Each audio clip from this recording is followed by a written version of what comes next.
So we've had some recent developments on the Saudi-led conflict in Yemen, which of course the US has traditionally been quite involved in. Successful votes in Congress. Where do we go from here? Joining us now to help break it down is Hassan El-Tayeb, co-director of Just Foreign Policy. Hassan, welcome to the show. Hey there, thanks. Well, thank you for coming back and joining us. We've talked previously about this issue. We have now had, since the new year, successful votes to pull the US out of this conflict in both the House and the Senate. How did you react with that most recent Senate vote? Well, it was another historic win for the Yemen War Powers resolution. The bill SJ Res 7 passed with a bipartisan majority 54 to 46. So I'm really excited. We're heading on to the House of Representatives next. So we're expecting our next vote probably the first week of April, and hopefully getting it on the president's desk as soon as possible. Well, that would certainly be a good development. I wish that they could have done it even faster. But assuming that it does get on Trump's desk, I guess there's the possibility that he will continue his recent trend of vetoing it. If he does do that, what do you think will happen?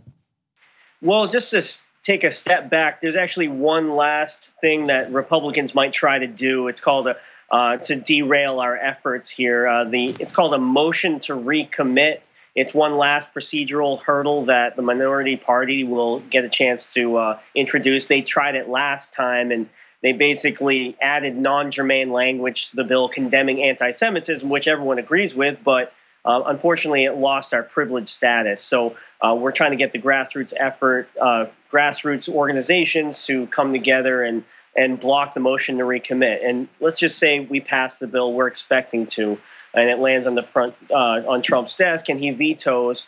Well, then it goes back to Congress, and they have one more chance to overturn that veto with a 2/3 majority in both chambers.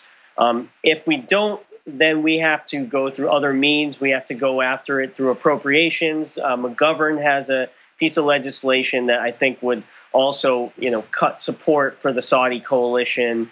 And just defunding every piece of our involvement in this horrible conflict. So things have certainly they've moved quickly. They've accelerated in recent months on this issue. I feel like obviously the US has been involved in it for some time. Here on this show, we've been talking with representatives of your organization, anti-war activists, and Ro Khanna about this for what feels like eternity. And now we have what looks like possibly a turning point.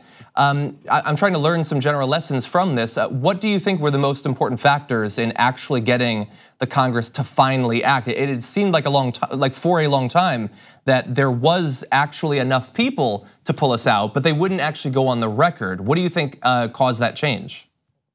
Well, I think what's been so wonderful about this is our bipartisan coalition. The fact that we're getting folks to reassert constitutional war authority. We're advocating for it. This coalition goes from the far left to the far right, even with the Koch brothers, Code Pink, Yemeni activist groups. So I think the diversity and the broadness of our coalition is part of it. And the fact that we're using the principles of the Constitution in Article 1, Section 8. I also think that the War Powers Act is key. In 1973, they passed this, and inside that bill, that historic bill, was a mechanism to force votes. And it doesn't matter if you're on House Foreign Affairs, doesn't matter, what committee you sit on, you can force the entire Congress to make votes. And each time we made Congress vote, we got a little bit closer and closer. We had a vote in November 2017. We barely had 30 representatives on that bill in the House. And then, flash forward, look at where we are today. Thank you very much for watching this clip from the Damage Report.